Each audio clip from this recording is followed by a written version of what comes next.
Berbicara tentang pemilu di tahun 2024, ini di tanggal 28 November mendatang kita akan memasuki tahapan kampanye.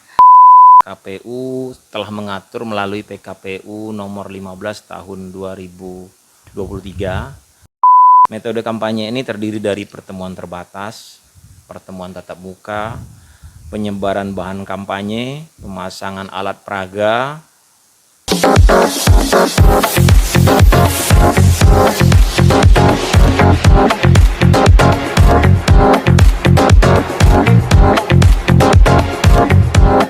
Assalamualaikum warahmatullahi wabarakatuh. Halo sahabat Bawaslu, apa kabar semuanya? Semoga tetap dalam keadaan sehat dan tetap semangat untuk menyambut pemilu serentak tahun 2024 yang sudah semakin dekat. Saya Selvi, host podcast Bawaslu Kabupaten Kaur, mengucapkan terima kasih kepada para penonton setia podcast Bawaslu Kabupaten Kaur, dan jangan lupa untuk like, subscribe, dan komen YouTube channel Bawaslu Kabupaten Kaur. Dan saya tak lupa untuk mengingatkan sahabat Bawaslu, jangan lupa untuk follow akun media sosial Bawaslu Kabupaten Kaur agar tidak ketinggalan berita terupdate. Senang sekali hari ini kita kembali hadir untuk podcast dan kita akan membahas mengenai tahapan kampanye yang sebentar lagi akan kita mulai. Oleh karena itu sahabat Bawaslu, hari ini kita telah kedatangan tamu yang sangat istimewa, yaitu Bapak Sarjan Effendi. Halo Bapak. halo.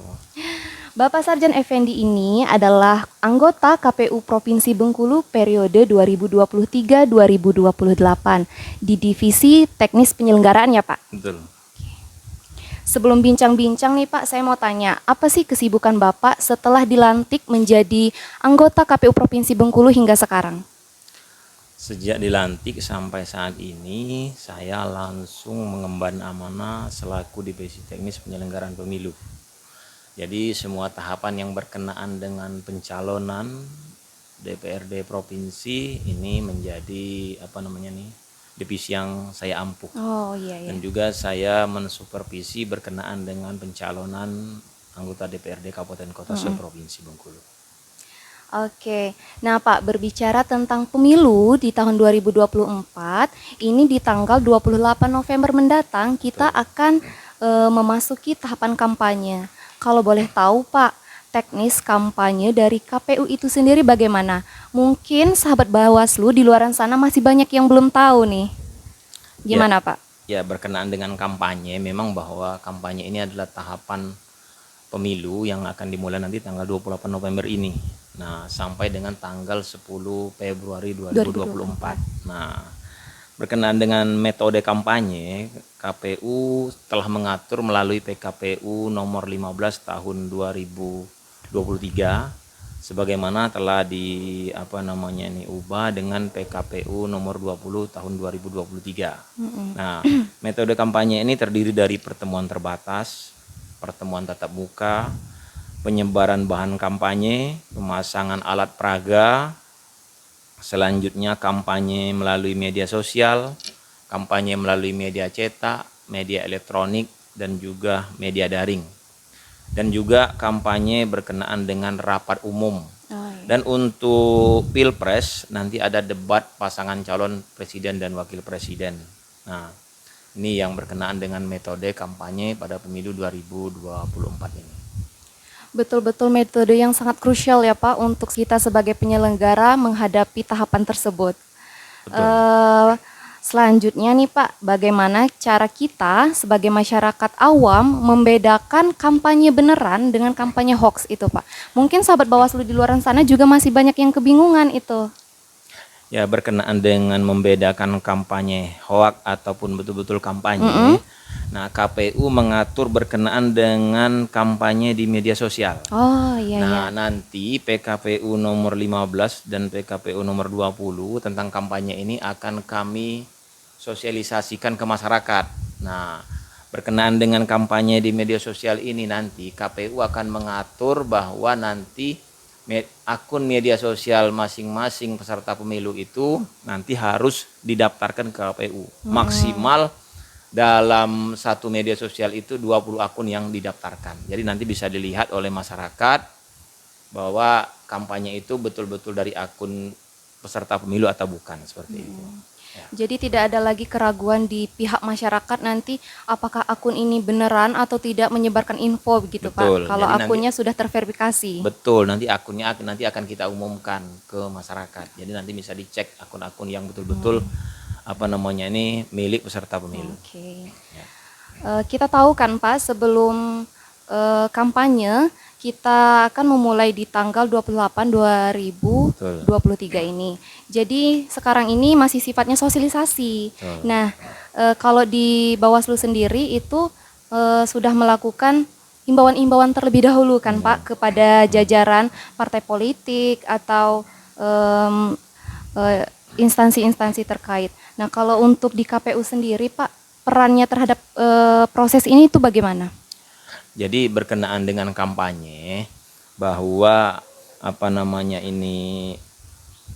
KPU dalam waktu tidak terlalu lama lagi akan melakukan bimbingan teknis, sosialisasi, rakor terhadap peserta pemilu. Nah, nanti semua peserta pemilu baik partai politik dan juga calon DPD, dan juga nanti tim kampanye dari Pilpres itu nanti kalau sudah terbentuk nanti akan kami undang ke KPU untuk dilakukan sosialisasi berkenaan dengan PKPU 15 dan PKPU 20 ini. Ya. Nah, peran lainnya berkenaan dengan ini bahwa nanti KPU juga akan memfasilitasi yang berkenaan dengan pemasangan alat peraga kampanye. Nah, terus juga berkenaan dengan iklan di media cetak, dan juga berkenaan dengan khusus Pilpres nanti KPU juga akan fasilitasi berkenaan dengan debat paslon. Begitu. Kalau misalnya ada yang melanggar nih Pak, peran dari KPU-nya sendiri itu bagaimana? Nah, berkenaan dengan adanya yang melanggar, misalnya kampanye ya. Nah, ada yang melanggar, nanti kan akan kita sampaikan misalnya kan biasanya kalau yang melanggar ini yang menentukan ini kan Bawaslu. Yeah. Nah, Bawaslu akan menyurati kita, nanti akan kita sampaikan pelanggaran itu kepada partai politik. Nah, berkenaan dengan adanya kelebihan misalnya APK. Nah, nanti akan kita sampaikan kepada partai politik agar ya sesuaikan dengan aturan seperti itu. Sesuai dengan aturan yang dikeluarkan oleh PKPU 15 tahun 2023. Iya, misalnya juga ada yang melanggar berkenaan dengan penempatan APK, misalnya di tempat-tempat yang dilarang, seperti itu. Ada perbedaan nggak kampanye dari pemilu sebelumnya ke kampanye yang akan kita hadapin 2023 dan 2024 ini? Kalau yang betul-betul substansi, yaitu yang berkenaan dengan kampanye ini adalah bahwa di pemilu 2024 ini penggunaan fasilitas pemerintah dan juga tempat pendidikan itu diperbolehkan dengan satu syarat bahwa tempat pendidikan itu mendapat izin dari yang mempertanggungjawabkannya dan juga tidak boleh membawa atribut kampanye ke tempat pendidikan dan juga ke fasilitas pemerintah tersebut. Nah, ini yang membedakan pemilu 2019 dan 2024 dalam hal kampanye seperti itu. Kalau tempat yang dikecualikan betul-betul dari awal dikecualikan itu ada nggak Pak? Nah, berkenaan dengan tempat yang dilarang untuk pemasangan APK misalnya, misalnya seperti di Kota Bintuhan. Nah, itu kan ada keputusan bupati. Nah, keputusan bupati yang menetapkan bahwa misalnya ini adalah zona hijau, zona yang dilarang berkenaan dengan pemasangan APK. Nah, nanti ini bisa dimintakan oleh masing-masing KPU kabupaten kota ke bupati, wali kota, dan juga kalau kami minta kepada gubernur untuk memberikan instruksi. Surat keputusan itu karena ada SK-nya yang berkenaan dengan tempat-tempat yang dilarang untuk pemasangan alat peraga kampanye. Seperti itu. Lanjut nih Pak. Oke, apakah peserta pemilu ini mendapatkan pendidikan khusus tidak Pak dari KPU atau mereka ada secara otodidak gitu? Kalau diberikan kepada peserta pemilu itu bagaimana dari KPU-nya? Jadi berkenaan dengan semua aturan yang berkenaan dengan penyelenggaraan pemilu ini harus kami sosialisasikan kepada peserta pemilu. Harus kami sampaikan kepada peserta pemilu. Secara langsung itu Pak? Secara langsung melalui kalau sekarang ya karena bukan zaman pandemi lagi ya kita langsung tatap muka secara luring. Nah, kita face to face. Ya, kita pertemuan di kantor ya kalau tidak cukup sekali kita 2 kali seperti itu ataupun di tempat-tempat yang representatif supaya peserta pemilu bisa memahami tentang aturan-aturan penyelenggaraan pemilu 2024 ini. Oke. A few moments later. Kalau boleh tahu nih Pak, mungkin sahabat Bawaslu di luar sana masih kebingungan tuh Pak. Saya ini sudah 17 tahun, apakah sudah menjadi terdaftar belum sebagai pemilih gitu? Apa ada trik atau cara dari KPU sendiri untuk mengetahui kita sebagai masyarakat sudah menjadi peserta pemilih atau belum? Oke. Jadi sebenarnya salah satu cara yang gampang lah di zaman sekarang ya, kita semua rata-rata sudah pegang handphone dan biasanya sudah punya paket data. Iya.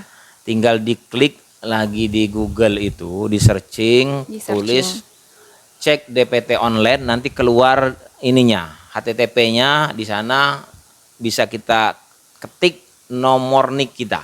Langsung kita cari nanti keluar. Kita akan kalau kita terdaftar di pemilu 2024 ini akan ketahuan kita terdaftar di TPS berapa, desa apa, kecamatan apa, kabupaten apa, provinsi apa, kan di sana. Dan kalau memang kita terkendala dengan sinyal, kita bisa datang ke PPS. Oh, ke PPS. Nah, ke PPS di desa atau kelurahan. Kecamatan masing-masing. Atau datang ke PPK di kecamatan atau datang ke KPU baik di KPU kabupaten maupun KPU provinsi. Nanti akan kami cekkan. Bisa. Jadi gitu sahabat Bawaslu, kalau sahabat Bawaslu masih bingung sudah terdaftar atau belum sebagai pemilih, itu bisa langsung dicek di DPT online seperti yang sudah dijelaskan oleh Bapak sebelumnya. Nah, bisa saya tambahkan ya. Berkenaan dengan DPT, ini kan daftar pemilih tetap. Nah, daftar pemilih tetap ini adalah salah satu orang nanti yang berhak memberikan hak pilih di TPS pada 14 Februari 2024. Nah, tetapi apabila seseorang ini belum terdaftar di dalam DPT, nah tidak usah khawatir nanti di hari pemungutan suara datang ke TPS dengan membawa KTP. Oh iya, nah, lebih dipermudah gitu ya Pak. Bawa KTP walaupun datang pagi-pagi tetapi nanti pemilihannya tetap di pukul 12 sampai dengan pukul 1 siang. Oke. Nah, jadi enggak usah khawatir nanti takut tidak memilih, silakan nanti datang ke desa atau kelurahan sesuai dengan KTP-nya tapi. Iya. Kalau KTP-nya Pasar Bintuan ya datang di Pasar Bintuan. Jangan datang nanti di Linau misalnya ya. Jangan. Datangnya di Pasar Bintuan ini, nanti tunjukkan KTP-nya. Kalau di TPS 1 Pasar Bintuan misalnya habis surat-suaranya, nanti datang ke TPS 2, ke TPS 3, ke TPS mana yang ada. Bebas dia. Walaupun misalnya rumahnya di wilayah TPS 1 enggak masalah. Datang ke TPS 5 di Pasar Bintuan enggak masalah. Yang penting posisinya yang penting masih di dalam desa atau kelurahan sesuai dengan alamat KTP-nya ya gitu. Nah, ada juga yang perlu saya jelaskan berkenaan dengan orang yang pada hari pemungutan suara terkendala untuk memilih sesuai dengan alamat DPT-nya. Nah, nanti bisa ini mengurus pindah memilih. Nah, mengurus pindah memilih ini silakan nanti datang ke PPS, ke PPK ataupun ke KPU kabupaten ataupun ke KPU provinsi. Dipermudah nanti akan kita bantu urus untuk pindah memilih. Walaupun misalnya sekarang di alamatnya di Pulau Jawa sana, datang ke Kauri tetap bisa. KPU kabupaten tetap bisa diurus. Datang ke KPU provinsi tetap bisa dibantu urus. Iya. Kita uruskan untuk pindah memilihnya seperti itu. Nanti kita koordinasikan ke alamat KTP-nya di provinsi atau kabupaten mana seperti itu.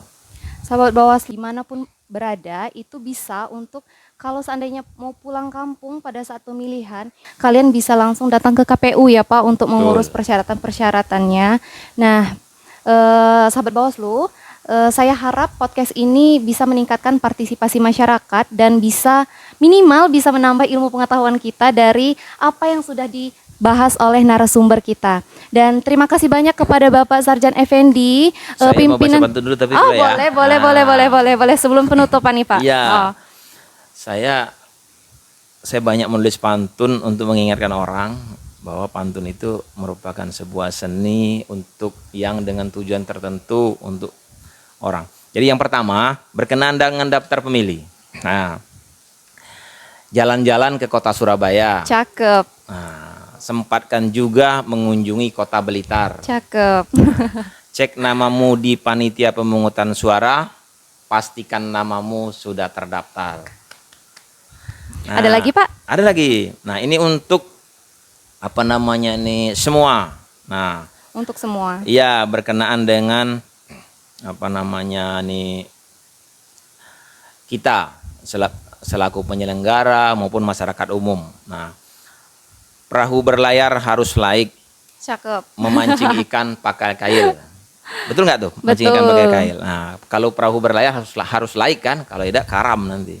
Nah, mari kita ikuti tahapan pemilu dengan baik supaya pemilu luber dan jurdil. Berikutnya lagi. Wow, Nah, 3. 3 sahabat Bawaslu. nah, di sungai banyak lumut. Nah, di laut banyak ikan pari. Zaman dulu jaga mulut, zaman kini jaga jari. Betul tak? Betul, betul, Pak. Nah, Ada lagi? masih ada. Nah, Banyak ini stoknya. ya. Di sawah tanam padi. Betul tak? Betul. Nah, di kebun tanam pepaya. Hati-hati menggunakan jari, apabila salah komen akan berbahaya. Nah, ini yang terakhir untuk peserta pemilu. Nah, jalan-jalan ke Pasar Bengkulu. Di Pasar Bengkulu membeli ikan. Tegur kami saat tahapan bila keliru. Tolong terima keputusan kami saat kami tetapkan. Setuju nggak tuh ya? Setuju, Pak. Terima kasih ya Bapak Sarjan Effendi yang sudah menyempatkan kesibukannya untuk hadir di undangan podcast Bawaslu Kabupaten Kaur. Nah Pak, sebelum saya tutup, Bawaslu punya tagline sendiri, tapi kita tetap ngambil dari Bawaslu RI, Pak. Bapak sudah tahu belum? Belum. Atau mau saya ajarin? Silakan. Nanti kita bareng-bareng ya Pak. Oke, siap. Kayak gini, bersama rakyat, awasi pemilu, bersama Bawaslu, tegakkan keadilan pemilu. Boleh Bapak sama-sama? Boleh. 1, 2, 3. Bersama rakyat, Bersama rakyat, awasi pemilu, awasi pemilu. bersama Sama Bawaslu, tegakkan keadilan pemilu. Saya akhiri sahabat Bawaslu, semoga kita ketemu di lain waktu bersama Bapak Sarjan Effendi di part selanjutnya. Billahi taufiq wal hidayah. Wassalamualaikum warahmatullahi wabarakatuh. Waalaikumsalam warahmatullahi wabarakatuh. Wabarakatuh.